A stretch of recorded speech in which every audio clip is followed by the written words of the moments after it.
Good morning. Ako ngayon ay nasa Zamboanga City.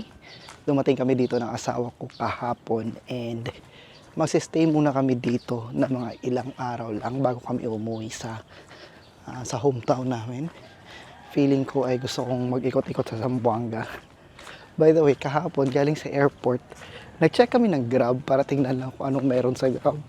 And then merong Grab tricycle. So sinubukan namin. And totoo, meron talagang Grab tricycle. Yun ang sinakyan namin. Galing airport papit na dito sa bahay ng brother-in-law ko. Yeah. Anyway, ngayon ay naglalakad ako palabas. Naghahanap ako ng breakfast. Maghanap na kami ng tinapay lang siguro. And para bukas na din. Unfortunately, nagkasakit kasi ang asawa ko kaya doon siya sa bahay na iwan ngayon. So ako lang lalabas. Bibili lang ako ng for breakfast and tingnan ko kung anong meron dito sa labas.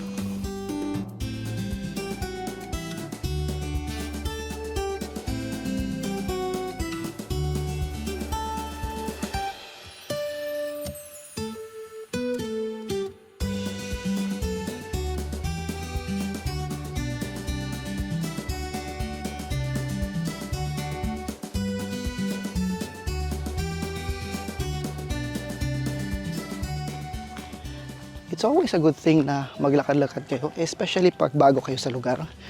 Ikot-ikot lang kayo sa neighborhood. Kasi, kagabi pa ako naghahanap sa Google Maps ng bake shop. May mga nahanap naman ako, pero medyo 500 meters and more. Yun na dapat ako pupunta.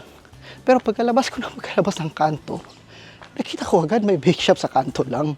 Unfortunately, wala siya sa Google Maps. Pero, hindi na ako kailangan pumunta doon sa kabilang side na 500 meters kasi may nahanap na ako. Nakahanap na din ako ng pharmacy, so nakabili na ako ng gamot para sa asawa ko. Ang point ko lang is, yes, Google Maps is very efficient talaga. Especially if hindi ka taga dito or hindi ka sa lugar. Pero, kung maglalakad-lakad ka lang, wait lang, bubuksan ko ang gate. Pero kung maglalakad-lakad ka lang, baka may mahanap mo na yung hinahanap mo na malapit lang. Yeah. Good morning. It's already the next day. Unfortunately, hindi natuloy yung plano ko kahapon na pupunta sana sa Paseo del Mar kasi nga ay may lagnat si Mrs. at kailangan magpahinga. Pero okay lang din. At least nakapag-rest na lang din kami kasi nga galing din kami ng biyahe nung Saturday. Now, ngayon, it's a Monday so kailangan ko magtrabaho. Original na plano ko sana is dito ako magtatrabaho sa labas and then yung lamesang yan ang gagamitin ko. Kasi tingnan mo naman, medyo maganda dito sa labas and gusto ko mag-try na magtrabaho sa labas kasi lagi lang ako nasa loob ng bahay.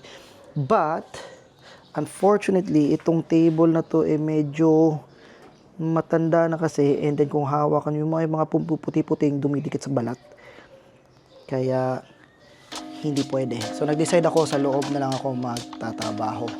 Gusto ko kasi sana dito sa labas kasi may mga ganyan-ganyan.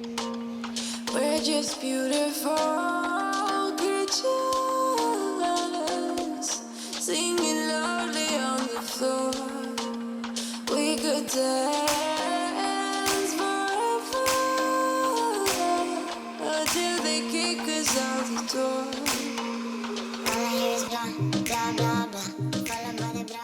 Good evening! Nandito na kami ngayon sa Integrated Bus Terminal ng Zamboanga City. Hindi ito originally part ng sinabi ko kanina but merong kasing ganyan. Merong night market and may mga kainan, may mga rides. So titingnan natin kung ano ang meron. So IBT, 2015 lang ito, bagong bus terminal ng Zamboanga. This is isa sa pinakamalaking bus, no? Actually, ito ang pinakamalaking bus terminal sa buong Zamboanga Peninsula.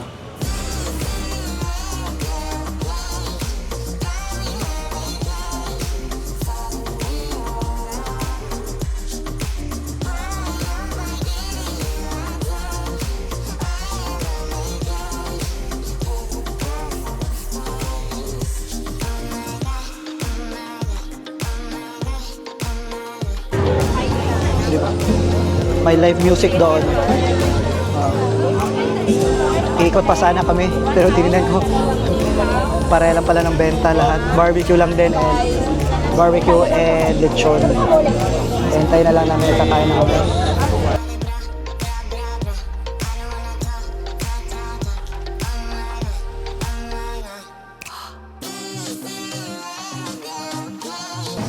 Tapos na kami kumain. Ang next namin gagawin dyan, sasakay kami dyan. Yan. Ito, pamangkin ko, pamangkin ng asawa ko. Yung asawa ko ay nandun, hindi kami makasakay pa at wala kaming perang dala.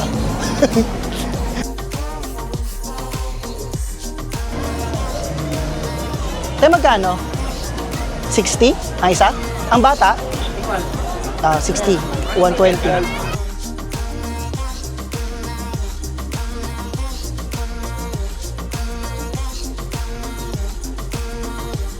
Kamusta ang experience natin, Chuksi? Try pa ta. Try pa again. Kaya lang oh. Merry-go-round na lang, Chuksi. Ayun na, ito na. Oh. Ferris wheel na daw.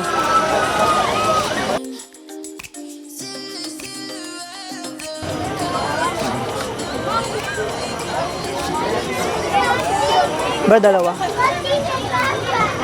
Man, she's walking on you. Okay, let's go. Diri.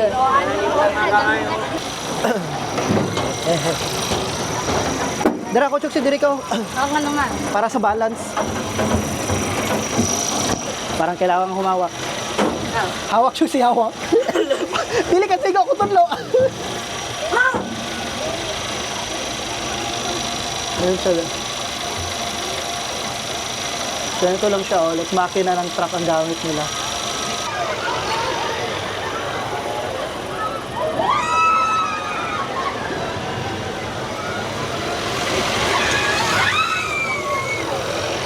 Si kuya na nagko-control ng ano ay hindi siya tumitingin sa hindi siya tumitingin sa ginagawa niya. Si kuya ay nagsa-cellphone lang, nagko-control ng tiko. Tapos na pala kami. Okay. Thank you, sir. Yan, yung sinasabi kong anchors away. Isinumpa ko na talaga yan, baka ano.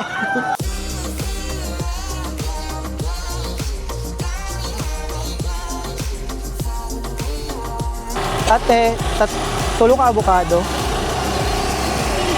Pilang isa deh? 50, okay, 50 daw. 50 isa.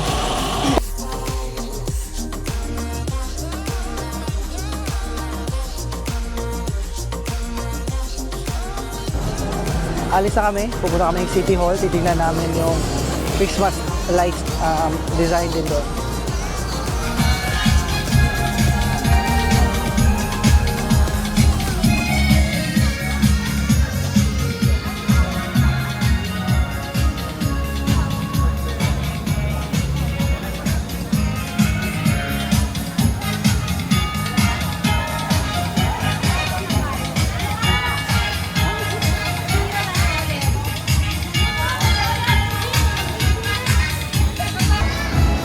I think sa lahat ng Christmas display na napuntahan ko, BGC, Makati, dalawa lang pala, and then dito sa Zamboanga, ito ang pinakamaganda. Anyway, that's it. That's my first vlog in Zamboanga City. See you next time.